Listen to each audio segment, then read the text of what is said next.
இனியவர்களே, திருப்பூர் மாவட்டத்திலே இருந்து கொண்டிருக்கிற காங்கேயம் அடுத்து இருக்கக்கூடிய பரஞ்சேர் வழி கிராமத்திலே நாம் இப்பொழுது இருந்து கொண்டிருக்கிறோம். அரச்சலூர் உள்ளிட்ட சமணச் சான்றுகள் நிறைந்திருக்கக்கூடிய இந்த பகுதி, இங்கே ஆனத்தூர் இந்த மாவட்டத்தினுடைய இன்னொரு அருமையான சமண தடயம் இருந்து கொண்டிருக்கிற ஊர்.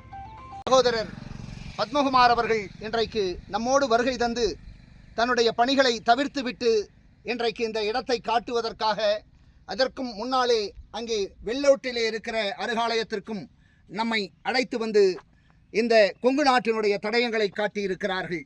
இனியவர்களே, அருகதேவனுடைய தலைக்கு மேலாக அங்கே 3 குடைகள் காட்டப்பட்டிருக்கிற காட்சி, சந்திர வினோதம் என்ற அந்த தொடரோடு இருந்து கொண்டிருக்கிற இந்த குடைகள் ஒட்டுமொத்தமான தமிழகத்தில் மிகச்சில இடங்களிலேயே பார்க்க முடியும்.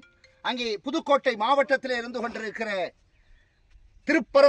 பரம்பூர் என்கிற கிராமத்திலும் இப்படி குடை தலைக்கு மேலாக வளைந்து அருகதேவனுக்கு நிழல் தருகிற ஒரு அற்புதமான காட்சி.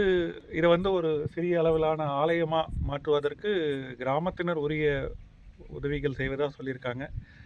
நாங்கள் இப்போதைக்கு வெள்ளோடு அதுபோல் ஒரு சில இதுவில் இது அடுத்த நிலையில் இதையும் ஒரு சின்ன ஆலயமாக இதை ஒரு கட்டமைப்பதற்கான முயற்சிகளை மேற்கொண்டு வருகிறோம். வெகு விரைவில் அது நிறைவேற அருக பெருமான் அருள் புரிவாராக.